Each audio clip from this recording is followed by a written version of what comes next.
Est-ce que je dois chasser un démon ou est-ce que la personne doit prendre une décision de changer ses habitudes?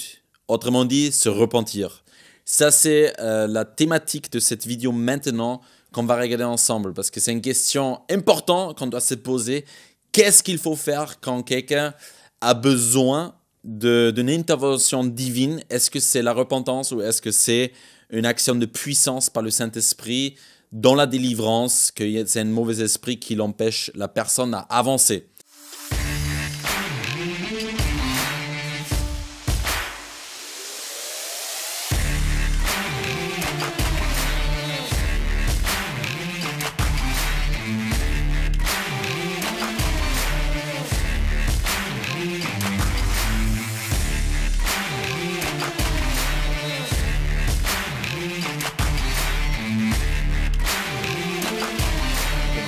Alors, j'aimerais vous raconter une histoire extraordinaire qu'on a vécue ici en France, dans la ville de Aix-en-Provence.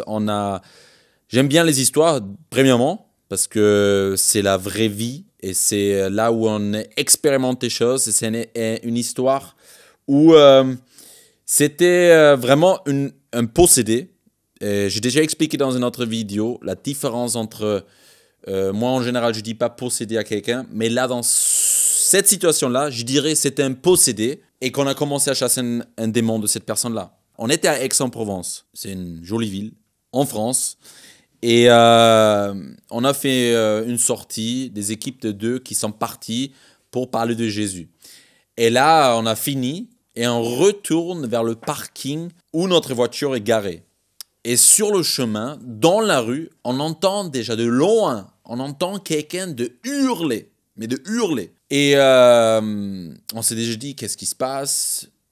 Sur le chemin, le plus qu'on avance, le son de cet hurlement devient toujours plus intense et plus fort. Alors le plus qu'on avance, on s'approche de notre parking aussi. Et juste devant le parking, on voit un monsieur... des fois assis, des fois debout, qui hurle. Il insulte des personnes qui passent, il maudit, il dit des choses, des gros mots, il maudit des personnes, il dit plein de choses, mais pas juste doucement, mais vraiment en hurlement, vraiment très fortement. Et moi, je me suis déjà dit, c'est ce que j'entends, pour aucune raison, il n'y avait pas une raison visible extérieure pourquoi il fait ça. Alors, je m'approche de lui et j'ai dit, monsieur, est-ce qu'on peut vous aider? Qu'est-ce qui se passe? Pourquoi vous êtes tellement en colère ou énervé ou pourquoi vous hurlez comme ça? Est-ce qu'on peut vous aider? Est-ce qu'on peut prier pour vous parce qu'on connaît Jésus et lui, il peut t'aider vraiment? Et on a juste proposé cette première question et là, il nous insulte avec tous les mots que vous pouvez vous imaginer. Il nous a maudits. Et avec plein de différentes choses, et moi je voyais déjà avec les choses qu'il disait que là c'est pas la personne, c'est pas lui la personne vraiment, la personnalité qui dit ces choses-là, mais c'était un mauvais esprit. Et le fait que juste on parlait de Jésus, de prononcer qu'on prie pour lui et toutes ces choses-là, il disait des choses comme « Moi, je suis la Légion, il y en a beaucoup. » Et tout de suite, il a dit des choses-là. Après, ça changeait à nouveau vers des insultes envers le public, envers nous. Après, des fois, c'est comme si il s'est calmé un peu, il disait d'autres choses. Après, à nouveau, il devenait très colérique. C'est comme si, oui, il y a des différentes personnalités, on pourrait dire comme ça, qui ont changé très beaucoup durant le moment. Et bien sûr, de l'expérience et dans la délivrance, c'est un démon. C'est un démon qui se manifeste. Alors avec l'équipe, j'ai dit, on a essayé de parler avec lui, en mode parler de Jésus, mais ça ne servait à rien. Il y avait le démon qui nous insultait, qui parlait, qui disait des choses au niveau de la Légion, beaucoup, vous pouvez rien faire, toutes ces choses-là. Et là, il y a juste 2 possibilités. Soit tu pars, parce que parler, ça ne servait à rien. On ne pouvait pas lui parler de se repentir ou des choses comme ça, parce que n'importe ce qu'on disait, le démon agissait en retour et parlait à travers la personne. Alors on a décidé, on prend autorité. On chasse, on ordonne nos démons de partir de cette personne. On n'avait aucune idée si la personne connaît Jésus, pas ou a accepté Jésus. On ne connaissait rien de cette personne. C'était une personne qui était apparemment là dans la rue, qui mendiait aussi, qui demandait de l'argent, mais qui était dans un état secondaire, quoi. Et là, on a commencé à ordonner. On a dit, ok, l'esprit, le mauvais esprit qui est dans cette personne, maintenant, on t'ordonne de partir. Sors de cette personne. Et au début, il a juste continué à parler en mode davantage, oui, on est beaucoup et on est plus fort et toutes ces choses-là. Et on a juste insisté. On est resté. On est resté, c'était dans la rue. Il y a des gens qui passaient, c'était dans la rue, en public, et on ordonnait. Et fur et à mesure qu'on ordonnait aux démons de sortir, c'était très intéressant de voir. On a vu des fois le démon c'est comme s'il allait en retrait et la personne est venue, la vraie personnalité de la personne est devenue visible. Et ça s'est manifesté comment? Ça s'est manifesté que le démon, il nous insultait, il faisait même des gestes il prenait des fois des objets à côté de lui et il faisait comme s'il veut nous frapper, comme s'il veut nous faire du mal. Mais il l'a jamais vraiment fait. Mais il l'a fait avec sa main en mode comme ça, mais il arrêtait avant. Et beaucoup de colère et tout ça. Et d'un coup, il changeait, il est devenu calme et il commençait à pleurer. Et en mode, il exprimait des choses de son cœur qu'il a mal, en mode dans son cœur, qu'il est triste et toutes ces choses-là. Et tu voyais que là, c'est la personne. C'est la personne. Et d'un coup, ça rechange à nouveau. Et c'est le démon qui prenait l'emprise sur la personne et qui faisait les mêmes manifestations. Et en total, le plus qu'on a avancé, en total, on est resté 40 minutes. 40 minutes dans la rue avec lui. Et vers la fin, nous, on a dit on ne va pas lâcher. On ne va pas laisser cette personne avant que le démon il est sorti. Et il a commencé à partir de 30 minutes à peu près, qu'il a commencé à tousser. D'un coup, il commence à tousser. Pendant qu'il tousse, les manifestations parallèles en mode de colère, il disait aussi, je vais vous tuer, je vais vous faire du mal et toutes ces choses-là. Et il toussait en même temps. Et chaque fois quand il a toussé après, d'un coup, il y avait un court moment de calme où il s'est calmé, il pleurait. Et il nous regardait avec un espoir. Et ça là, c'était de la personne. Et on voyait qu'on arrive à une percée. Et qu'est-ce qui se passe? D'un coup, après 40 minutes, d'un coup, il y a des inconnus en mode un peu des gens alternatifs, dans un style de hippie d'avant et toutes ces choses-là, et qui se met au milieu de nous, qui rentre entre le gars dans la rue et nous qui prenons autorité. Il se met au milieu, il nous pousse les deux, là, il nous éloigne, et un de ces gars, il me regarde, il dit « Tu te prends pour qui ?» Et nous, on était à fond dans la délivrance de ce gars, et j'ai pas du tout compté avec ça, j'étais pas préparé à ça. Et là, il me dit, tu te prends pour qui? Pour faire à ce monsieur-là qui est en train de travailler, parce qu'il demandait l'argent, il mendiait, de l'interrompre dans son travail. Tu vois pas qu'il veut pas ce que tu es en train de lui faire? Et c'était en mode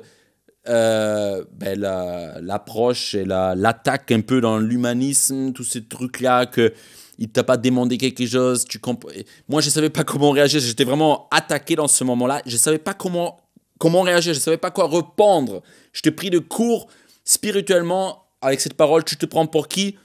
Il ne veut pas ce que tu lui fais, parce que si tu regardes d'un point de vue humain, le gars il est en train de insulter, pleurer, nous on insiste au nom de Jésus, sors de cette personne et toutes ces choses en public, beaucoup de bruit. Humainement, oui, c'est un combat, quoi. Et là, c'était vraiment sur ce point qu'il m'a attaqué. Et après, je ne savais pas quoi répondre. Il a un autre ami. L'autre ami, il a commencé avec un autre gars de notre équipe de parler. Et au final, il s'est même moqué de nous. Il a pris une bouteille de champagne qui était juste par terre à côté. Il l'a pris dans sa main devant moi. Il m'a regardé, il regarde. Moi, regarde, je vais vraiment l'aider, cette personne-là. Il s'assoit à côté de lui. Il commence à boire la bouteille de champagne. Et il dit, moi, je vais lui payer une nuit à l'hôtel. Je vais vraiment l'aider. Pas ce que vous êtes en train de faire là. Et là, c'était en mode... moi, je ne savais plus comment gérer la situation. Et jusque, il a interrompu la délivrance. Et on pouvait plus continuer. Ça s'est fini comme ça. On est parti après. Et plus tard, quand on est passé en voiture dans la rue, là à côté, les personnes qui nous ont arrêtés, ils n'étaient plus là, bien sûr. Et au final, on n'a pas réussi à aboutir cette délivrance avec cette personne-là, par ces personnes-là. Et c'était intéressant de voir comment le diable, il sait que si toi, tu lâches pas quelque chose, il va trouver une solution d'autre pour te faire arrêter. Et là, c'était des personnes en mode, dans ce style-là, que de nulle part, d'un coup, ils interviennent pour nous arrêter, que la personne soit délivrée. Alors ça, c'est une histoire pour parler exactement de ce sujet-là. Est-ce qu'il fallait parler avec la personne pour l'amener à Jésus, pour qu'elle se repente des péchés, toutes ces choses-là, ou est-ce qu'il fallait chasser le démon? Ça, c'est la question. Et dans cette histoire-là, ce que je viens de vous raconter, ça servait à rien de parler avec la personne. Elle ne pouvait même pas parler, c'est que le démon qui prenait le dessus. Et elle ne pouvait même pas entendre, écouter. Elle était sous l'influence entièrement d'un mauvais esprit. Alors, on était obligé de prendre autorité sur le mauvais esprit pour qu'ensuite, on pourrait parler à la personne. Et une autre possibilité à faire un peu de ça, c'est que de prendre autorité sur l'esprit, de dire « tais-toi maintenant, arrête de te manifester, arrête de prendre contrôle sur la personne » et pour que tu puisses parler avec la personne, l'amener à Jésus et ensuite continuer à chasser les démons. Et on va regarder ça. Est-ce que je dois chasser un démon ou est-ce que la personne doit se repentir? Est-ce que, au final, est-ce qu'il faut la parole? Parce que repentir veut dire changer. Je crois quelque chose, un mensonge. Je dois changer ma pensée et mes actes pour suivre la parole, c'est ce que Dieu dit, sa vérité. Est-ce que je dois faire ça? Ou est-ce qu'il faut une intervention de puissance pour que la personne puisse vivre dans cette parole, dans la vérité? Et ça, c'est souvent cette question qui vient dans ce domaine de la délivrance, ou comment j'ai agi. Qu'est-ce qu'il faut en premier dans la situation? Et moi, en général, je dis tout le temps, et là, c'est une phrase clé, et il faut cela imprégner, c'est « tu ne peux pas discipliner un démon et tu ne peux pas chasser la chair ». Alors, on le dit autrement, tu ne peux pas discipliner un démon. Veut dire, un démon ne va jamais obéir à la parole de Dieu. Veut dire que s'il y a un démon dans une personne, tu peux lui dire toutes les choses que tu veux. Un démon, il va pas se soumettre à la parole de Dieu. Il connaît la parole de Dieu. Il connaît même la parole de Dieu mieux que nous les humains. Ils connaissent Jésus, ils connaissent la parole de Dieu, mais ils ne vont pas se soumettre à la parole. Tu ne peux pas discipliner un démon de la parole de Dieu. Il va toujours agir dans le mal, dans le mensonge, menteur. Ils ont le père du mensonge, le diable. Ils sont mensonges. Ils ne peuvent pas être disciplinés dans la parole. Ça veut dire qu'il faut chasser, il faut ordonner. Si un démon à l'œuvre, tu peux dire à la personne, fais cela, agis comme ça, agis comme ça. Mais s'il y a un démon dans la personne, même si la personne veut agir comme ça, le démon va le garder en contrôle dans ce domaine-là, qu'il ne puisse pas agir comme ça. Il est prisonnier. Ça, c'est un côté. Tu ne peux pas discipliner un démon.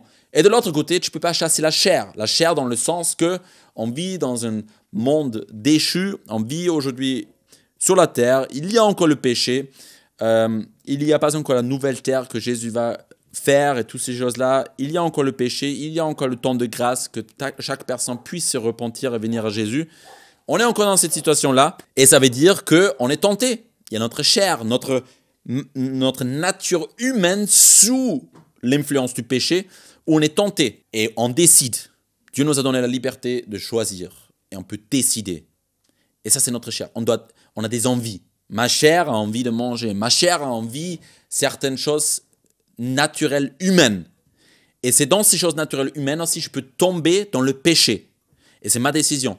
Et là, je ne peux pas chasser la chair, ce désir de charnel qui amène au péché, la tentation. Tu ne peux pas chasser ça. On est sous cette influence encore sur la terre. Tu ne peux pas le chasser, mais tu dois prendre une décision. Mais par le Saint-Esprit, si le Saint-Esprit vit en toi, la Bible nous dit que tu es capable de dire non. Tu es capable, Dieu crée en toi le pouvoir et le vouloir. Tu ne veux plus vivre dans le mal et dans la chair, et tu peux prendre une décision de dire non à certaines choses. Ça veut dire, là, il ne faut pas chasser, il faut juste prendre une décision. Tu dois décider, tu dois te détourner, tu dois changer tes habitudes. Et ça, c'est les deux domaines. Et ça, c'est les deux côtés. Et l'importance dans toute cette question, je vais résoudre la question bientôt. Est-ce qu'il faut chasser un démon ou est-ce qu'il faut se repentir? Il y a les deux côtés.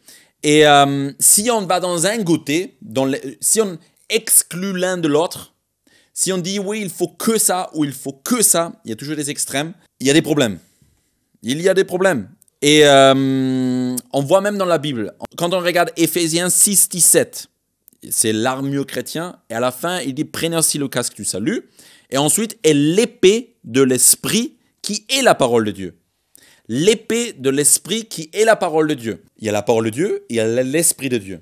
Il y a la parole écrite, dite par Dieu, et il y a la puissance, son esprit. Et juste dans ce passage-là, les deux sont mis ensemble. L'épée et l'esprit qui est la parole. C'est uni, c'est ensemble, c'est pas séparé l'un de l'autre. C'est ensemble. Et on voit dans le christianisme, des fois, il y a des séparations au niveau de ça, entre esprit, parole. Mais les deux sont unis, les deux sont un. Et c'est ça ce qu'on voit, si on dérive dans un côté, on va avoir des problématiques. Comme par exemple, une problématique, si on va juste dans la parole et on néglige la puissance, on néglige l'action divine de la délivrance dans cette thématique-là, ben on devient légaliste. On dit oui, tu dois vivre saint, oui, tu dois te repentir, oui, tu dois faire ces choses-là. Mais s'il y a un démon, la personne va essayer tout son possible, mais il n'arrivera pas par sa capacité humaine, parce qu'il faut une intervention divine. Il faut l'Esprit de Dieu en toi, libéré de toutes choses pour que tu puisses vivre dans la volonté de Dieu. Et si tu ne crois pas en ça, ben tu vas rentrer dans un légalisme et dans une religiosité, automatiquement. Parce que la puissance est négligée. Et c'est comme les pharisiens. Jésus était la parole de Dieu incarnée. Jésus l'a dit, faites ce que les pharisiens vous disent. Parce que les pharisiens, ils étaient des enseignants de la parole, ils connaissaient la parole. Ils ont dit des choses de la parole, mais la parole toute seule, non révélée, non inspirée. La lettre morte amène à la mort. Ça devient la religion, c'est juste la lettre. Et c'était ça les pharisiens. Ça amenait à la mort, à des rituels, à juste... Et c'est pour ça que Jésus disait, faites ce qu'ils disent. Ils disent des choses vraies de la parole. Mais n'agissez pas comme eux. N'agissez pas comme eux, parce que leur acte ne correspondait pas à la lettre et à toutes ces choses-là. Et ça amène à une religiosité. Alors, il y a la parole, et il faut la parole. Mais avec la parole, il y a la puissance. Ils sont liés, ils sont ensemble. Et si tu vas que dans la puissance et tu négliges la parole, ça devient quoi? Ça devient le mysticisme, ça devient l'ésotérisme chrétien. C'est l'ésotérisme chrétien, c'est ça. Il n'y a que les expériences spirituelles, il n'y a que des manifestations spirituelles, il n'y a que la notion de la puissance, mais il n'y a plus la parole de Dieu. Mais l'esprit, il va toujours confirmer la parole de Dieu. L'expérience de l'esprit va toujours confirmer la parole de Dieu qui était dite. Jésus était la parole incarnée en tant qu'humain. Et tous les miracles et tout ce qu'il faisait, tout ce qu'il faisait dans la puissance confirmait ce qui est dit dans la parole. Ils sont ensemble, toujours ensemble. Et sur cette notion de la parole et de la puissance, l'importance dans cette question est qu'il ne faut pas le séparer. C'est toujours les deux. Si tu te poses la question, est-ce que quelqu'un a besoin de délivrance? Ça veut dire l'intervention divine que la personne soit délivrée d'un démon. Ou est-ce qu'il a besoin de se repentir de ses actions, changer sa manière de penser, des habitudes, adapter son style de vie à la parole de Dieu, à la vérité et tout ça? Si tu te poses la question, qu'est-ce qu'il faut faire? Moi, je dis, les deux. Prends toujours les deux. Prends toujours les deux. Ils sont unis. L'un et l'autre ensemble. Et certaines personnes ont besoin, dans certaines situations, un accent sur une chose. Pourquoi? Parce qu'ils sont dans un extrême. Si une personne est dans un extrême, il faut une chose d'abord. C'est l'autre. Là où il est pas dans l'extrême. On revient sur l'histoire avec le monsieur dans la rue. Lui, il avait besoin d'abord une intervention divine pour qu'il devienne lui-même, parce que le diable avait le contrôle sur lui, pour qu'il puisse recevoir la vérité, recevoir la parole, prendre une décision sur sa propre conscience et toutes ces choses-là. Dans d'autres moments, il faut d'abord la parole. Il faut d'abord que la personne prenne une décision avant une intervention divine. Et chaque situation est différente. Il ne faut pas le séparer. Il faut toujours les deux. Ils vont ensemble. C'est frères et sœurs. Ils sont unis. Il ne faut pas le séparer. Dès qu'on le sépare, il y a un problème. On va dériver dans un extrême et c'est pas bon. Je vous raconte une autre histoire pour tout ça, d'un extrême par exemple, où il faut d'abord chasser, il faut d'abord l'intervention divine pour qu'une personne puisse par exemple vivre dans la vérité.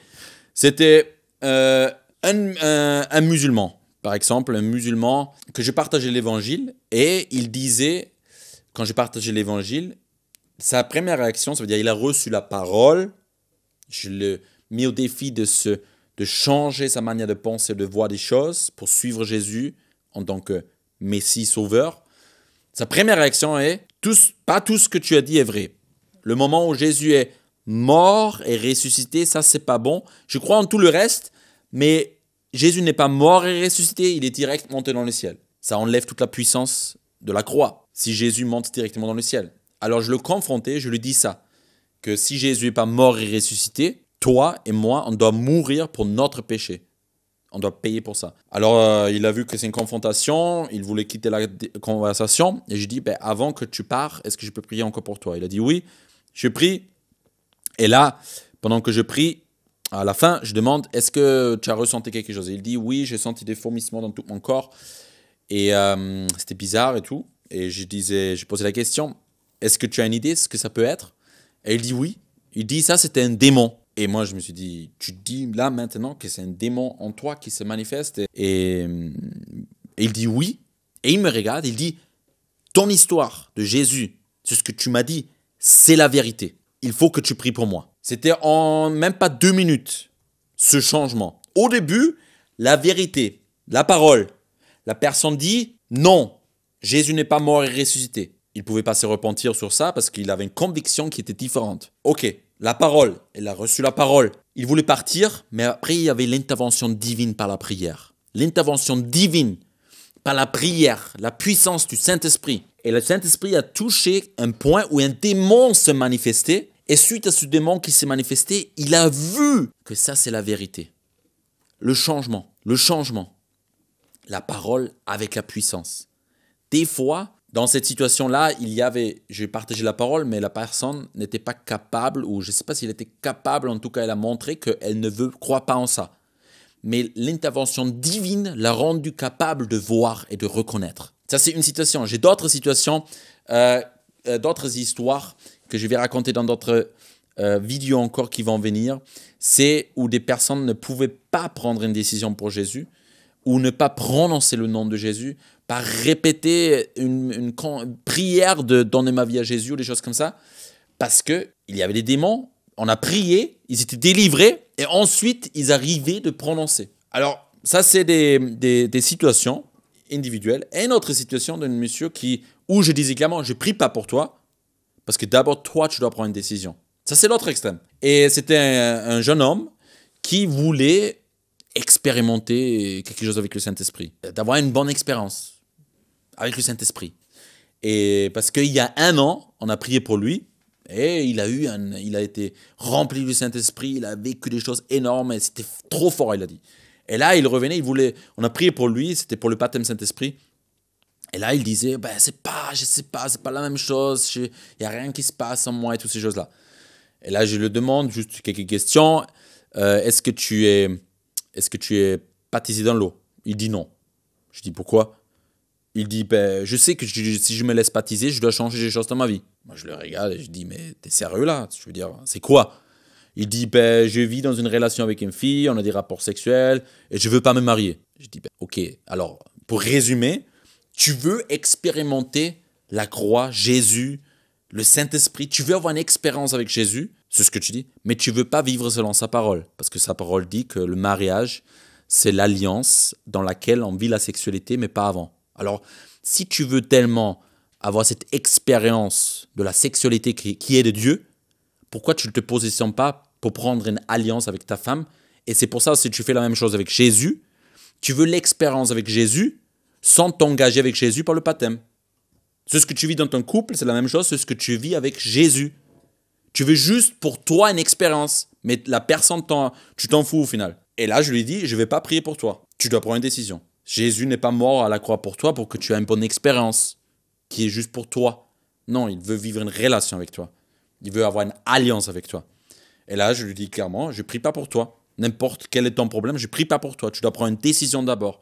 Si tu ne prends pas cette décision, je ne prierai pas pour toi. Ça, c'est d'autres personnes. Il y aura des personnes qui doivent d'abord prendre une décision, se repentir parce que clairement, ils ont une révélation du péché et de Jésus, mais ils prennent une décision claire qu'ils ne suivent pas la parole. Ils sont conscients et ils se décident de ne pas la suivre et de ne pas se soumettre à la vérité. Et c'est pour ça, chaque situation et chaque personne va être différente, mais il faut toujours les deux. La parole avec la puissance. Toujours ensemble, liés. Ils sont frères et sœurs, ne pas séparer. Et chaque situation, est-ce que la personne est consciente de la vérité, partager la parole? Le but est toujours les deux. Tu partages la parole, quand tu vois que ça bloque avec la parole, prie pour la personne, ça va libérer la personne pour recevoir davantage la parole et la révélation de tout ça. Et ensuite, toujours ensemble, dans une dynamique avec le Saint-Esprit, parce que l'épée, c'est l'épée du Saint-Esprit qui est la parole de Dieu. C'est lié. Alors, je vous laisse avec le verset Jean 8, 31, où Jésus dit à ses disciples, il dit aux Juifs qui avaient cru en lui, des Juifs qui avaient cru en lui, si vous demeurez dans ma parole, vous êtes vraiment mes disciples, vous connaîtrez la vérité et la vérité vous affranchira. C'est très intéressant ce verset et il leur dit, si les gens croient en lui, et il dit, si vous restez dans ma parole, vous vivez dans ma parole, cette vérité-là va vous affranchir, va vous libérer. Il y a une notion d'expérience. Vous allez expérimenter la parole. Vous allez vivre des moments de puissance avec la parole, si vous restez dans la parole. On voit à nouveau que c'est lié. Cette notion de puissance vous affranchira. Il y a une notion de processus. On apprend de vivre dans la vérité. Et c'est toujours dans un ensemble. N'oubliez pas de vous abonner à notre chaîne YouTube et de partager cette vidéo aussi à vos amis, à commenter, à liker pour qu'il y ait davantage de personnes qui puissent découvrir cette thématique de la délivrance, à le mettre en pratique et pour qu'il y ait plus de personnes qui vivent la liberté en Jésus et la parole de Dieu. Alors, on se reverra pour la prochaine vidéo.